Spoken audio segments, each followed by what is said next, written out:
नमस्कार दोस्तों। Topper student education में एक बार फिर से आप सभी का बहुत बहुत स्वागत है।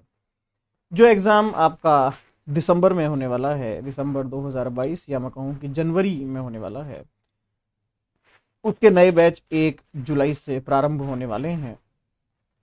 ये बैच डिस्काउंटेड बैचेज हैं, इसमें आपको डिस्काउंट मिल रहा है। इसके बाद जो बैच होंगे उसमें मैं कुछ नहीं कह सकता। तो आप चाहें तो इसके लिए दाखिला ले सकते हैं। आपकी स्क्रीन पर नंबर चल रहे होंगे, आपके डिस्क्रिप्शन में भी नंबर दिए होंगे। आप कॉल कीजिए और अपना एडमिशन आज ही कंफर्म कर लीजिए। क्वेश्चन आज का जो है, आज का जो टॉपिक है वो ऐसा टॉपिक है जो मैंने देखा कि लगभग एक साल में या हर साल में मैं कहूँ लगभग 500 के आसपास स्टूडेंट्स मेरे पास एडमिशन लेते हैं नेट के लिए। इसके अलावा लगभग ऐसे 3 से 4 हज़ार बच्चे होंगे या लगभग 2 से 3 हज़ार ऐसे बच्चे होंगे जो फोन पर मुझसे कुछ ना कुछ पूछते रहते हैं। एडमिशन नहीं लेते हैं, बस पूछते रहते हैं। मैंने एक रेशियो निकाला कि ऑलमोस्ट 60% बच्चों का जो क्वेश्चन रहता है, उनका भी जिन्होंने एडमिशन लिया है, उनका भी जिन्होंने एडमिशन नहीं लिया है। क्वेश्चन क्या रहता है उनका स्टार्टिंग के अंदर कि सर ये जो लॉजिक्स वाला सेक्शन है, जो तर्कशास्त्र वाला सेक्शन है, क्या मैं इसे नहीं पढ़ूं तो क्या मेरा नेट नहीं निकलेगा क्या? बड़ा ही एक अजीबोगरीब क्वेश्चन आता है कि सर अगर मैं नेट ना पढ़ूं तो या लॉजिक ना पढ़ूं तो नेट में क्या फ़र्क पड़ेगा। तो आज जानने की कोशिश करते हैं अपन कि अगर आप नेट में लॉजिक्स नहीं पढ़ते हैं, तर्कशास्त्र नहीं पढ़ते हैं, तो उसका क्या प्रभाव रहेगा या क्या प्रभाव नहीं रहेगा। अगर मैं बात करूं स्टार्टिंग की, जब आपका एग्ज़ाम यूजीसी या सीबीएसई लिया करते थे, अभी तो एनटीए नेट एक अलग यूनिट हो गया। गवर्नमेंट या सेंट्रल गवर्नमेंट की ये पॉलिसी आ रही है या स्कीम चल रही है कि इंडिया में जितने भी एग्जाम्स होते हैं वो किसी एक स्पेसिफिक एजेंसी को दे दिए जाएं, बात खत्म, वही सब कुछ करवाएगी। अलग अलग एजेंसियों में दिक्कत होती है।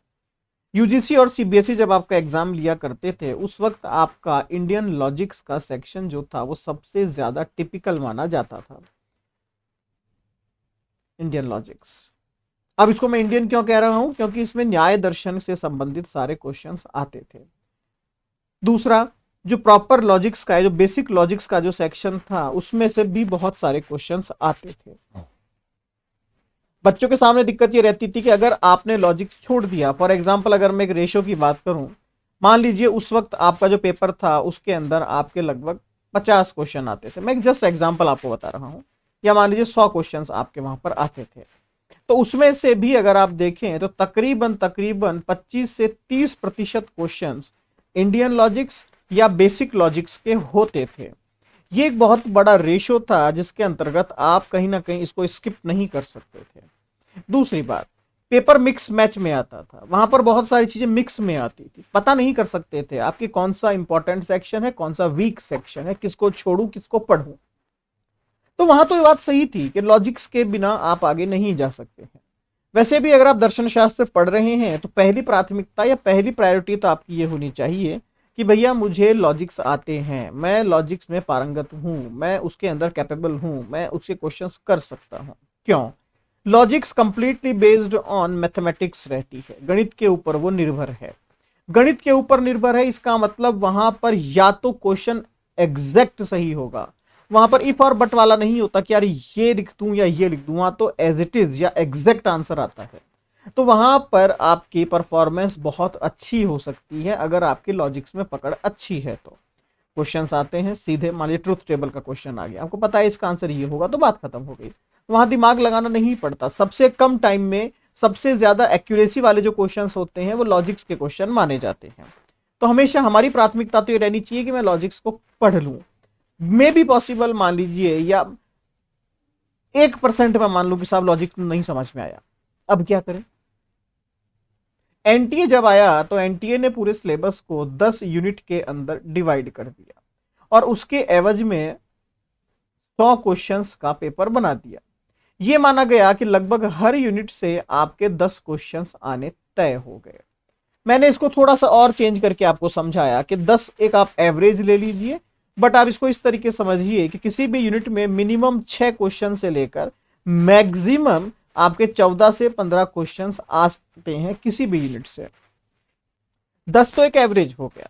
मिनिमम 6 क्वेश्चन से लेकर मैक्सिमम 14-15 क्वेश्चन, यहां पर 6 से लेकर 15 के बीच में कहीं भी कोई सी भी यूनिट आप उठा लीजिए 6 से 15 के बीच में खत्म हो जाएगी। ऐसे में अब क्वेश्चन ये आता है कि लॉजिक्स को पढ़ा जाए या छोड़ा जाए। लॉजिक जो है, अब लॉजिक्स का उतना ज्यादा वेटेज नहीं रह गया जितना ज्यादा वेटेज उस वक्त था। अभी अगर मैं मानूं कि लॉजिक्स के 10 क्वेश्चंस आपके सामने आते हैं, इट मींस आपके पेपर का 10%। अगर मैं कहूं 15 क्वेश्चंस लॉजिक्स के आते हैं, मींस आपके पेपर का 15%, जबकि पहले ये रेशियो लगभग 30% के आसपास था। क्योंकि मेरा टारगेट है कि मुझे पेपर के अंदर लगभग 55 से लेकर 75 के बीच में कहीं पर भी क्वेश्चन सही होने जरूरी है मेरे नेट जेआरएफ के लिए। ये आप अपनी अवधारणा फिक्स कर लीजिए। पेपर फर्स्ट में ऑलमोस्ट 35 क्वेश्चन का एवरेज ले लीजिए, और पेपर सेकंड में 55 तो मिनिमम मरे से मरे 55 क्वेश्चन आपके सही होने चाहिए। और 55 से 75 के बीच में अगर आप वेरी कर रहे हैं, मतलब 65 प्लस अगर आप हैं, तो आप जेआरएफ हैं, उसमें कोई डाउट नहीं है। अब क्वेश्चन ये आता है जब 55 टू 75 क्वेश्चंस ही मेरे सही होने हैं, तो अगर 100 क्वेश्चंस में से मैं 75 को भी माइनस करता हूं, तो 25 क्वेश्चंस ऐसे हैं जो मुझे नहीं करने हैं। तो क्या ये क्वेश्चंस लॉजिक्स के नहीं हो सकते?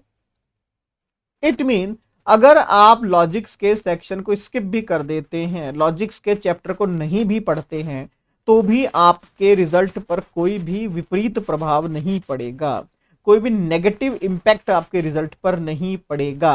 क्यों? क्योंकि फिर भी आपके पास ऑलमोस्ट 85 टू 90 क्वेश्चंस ऐसे हैं जिनके अंदर आप अच्छी परफॉर्मेंस दिखा सकते हैं, अच्छा आउटकम निकाल सकते हैं। 85 टू 90 क्वेश्चंस की अगर मैं बात कर रहा हूं, तो मान लीजिए लॉजिक्स के 10 क्वेश्चन या 15 क्वेश्चन तो मैंने हटा दिए, 10 या 15 क्वेश्चन तो मैंने हटा दिए, ये तो हट गए। 85 टू 90 की फाइट है मेरी। इस 85 टू 90 को मैंने 100% अटेम्प्ट किया, सारे क्वेश्चन अटेम्प्ट किए, और रिजल्ट मेरा रहा 70 क्वेश्चंस। तो भी आपको जेआरएफ में कोई नहीं रोक सकता। यहां लॉजिक्स का कोई ज्यादा इन्वॉल्वमेंट नहीं है, लॉजिक्स का कोई ज्यादा महत्व नहीं है। बट फिर भी मैं यही बात कहूंगा कि अगर आप लॉजिक्स पढ़ लेते हैं तो कोई नुकसान नहीं है, यही परफॉर्मेंस आपकी और ज्यादा अच्छी हो सकती है। दूसरी बात, ये गैम्बल या ये जुआ उन विद्यार्थियों के लिए है जिन्हें पता है कि मेरी लगभग 8 यूनिट तो बहुत ही बेहतरीन है। कई बार बच्चे पूछते हैं सर कितनी यूनिट में छोड़ दूं कि मेरा नेट हो जाएगा? तो मैं आपको बताता हूं, मिनिमम टू मिनिमम, और अच्छी का मतलब कि मेरा एक भी प्रश्न यहां से गलत नहीं होगा, 7 यूनिट आप अपनी स्ट्रॉन्ग कर लीजिए, 3 यूनिट आप अपने बोनस के लिए रख लीजिए कि अगर कोई क्वेश्चन टकरा गया तो मैं उसका आंसर कर दूंगा, तो भी आपकी जेआरएफ कोई नहीं रोक सकता, तो भी आपकी जेआरएफ कोई नहीं रोक सकता। लॉजिक्स पढ़ना आवश्यक नहीं है, ये कोई मैंडेटरी नहीं है कि भैया लॉजिक्स नहीं आता तो आप तो नेट एग्जाम पास नहीं कर सकते, ऐसा नहीं है। आप उसके बिना भी पास कर सकते हैं। मैंने क्या कहा, आप तो केवल 7 यूनिट तैयार कर लीजिए, और जो विद्यार्थी केवल नेट की तैयारी कर रहा है कि सर हमारा उम्र निकल चुका है, अब हम जेआरएफ नहीं करेंगे या जेआरएफ नहीं होगा, तो वो मैं कहता हूं कि केवल 6 यूनिट अपनी मजबूत कर लीजिए, 4 यूनिट बोनस रख लीजिए, आपका नेट कवर है, कंप्लीट है, उसमें कोई डाउट नहीं है। लेकिन ये 6 यूनिट ऐसी होनी चाहिए जिसमें मिनिमम टू मिनिमम 55 क्वेश्चंस आपके सही हो ही हो, और ये बोनस की 4 यूनिट ऐसी होनी चाहिए जिसमें कम से कम 5 क्वेश्चन आपके सही हो ही हो, तो आपकी नेट कोई नहीं रोक सकता। केवल 6 यूनिट पढ़ के भी आप नेट निकाल सकते हैं, केवल 7 यूनिट पढ़ के भी आप जेआरएफ निकाल सकते हैं, बशर्ते आपकी तैयारी उसी तरीके से होनी चाहिए, बशर्ते आपका प्रिपरेशन का मॉडल और मॉड्यूल उसी तरीके से होना चाहिए कि मुझे ये पढ़ना है, ये नहीं पढ़ना है। सिलेबस हाथ में रखकर, किताबें साथ में रखकर, नोट्स को टेबल के ऊपर रखकर पहले आप ये तय कीजिए कि मुझे क्या क्या यूनिट छोड़नी है। मान लीजिए आपने कहा सर मैं यूनिट संख्या 9 नहीं पढ़ता, मत पढ़िए। मैं यूनिट संख्या 6 नहीं पढ़ता, मत पढ़िए। मैं यूनिट संख्या 3 नहीं पढ़ता, मत पढ़िए। बाकी की मैं 7 पढ़ लूंगा, पढ़ लीजिए। लेकिन फिर बाकी की 7 यूनिट आपकी इतनी स्ट्रांग होनी चाहिए कि भैया उसमें मैं अगर कहीं से पूछूं कि इसका मतलब क्या होता है, आप कहें सर ये, दैट्स इट। तो जो प्रश्न था कि सर अगर मैं लॉजिक्स छोड़ दूं या लॉजिक्स मुझे समझ में नहीं आती है, क्योंकि हमारा कभी ये बैकग्राउंड नहीं रहा, कॉलेज में कभी मैंने पढ़ा नहीं, कोचिंग में ज्वाइन कर नहीं सकता, ऐसे में क्या मैं विदाउट लॉजिक्स नेट कर सकता हूँ, जेआरएफ कर सकता हूँ? क्योंकि कई जगहों पर ऐसा एटमॉस्फेयर बनाया जाता है कि भैया देखिए बिना लॉजिक्स के तो आप पास नहीं होंगे, और लॉजिक्स तो मैं पढ़ाता हूँ, तो इनडायरेक्टली आप मेरे पास एडमिशन ले लीजिए। ऐसा कुछ नहीं है। ये डर, ये एक तरह से देखा जाए कि आपको डराकर एडमिशन किया जा रहा है, या डराकर आपको ये डराया जा रहा है कि ये आपसे तो नहीं होगा, मैं करवा सकता हूँ, मेरे पास आ जाइए। ऐसा कुछ नहीं है। 6 यूनिट आप चिन्हित कर लीजिए, 6 यूनिट्स आप मार्क कर लीजिए अपने सिलेबस में कि गुरुजी मैं तो 6 ही यूनिट पढ़ूंगा या पढ़ूंगी, और मेरा बस मैं 4 मुझे नहीं आती है, तो कोई दिक्कत नहीं है, आपका नेट क्लियर है।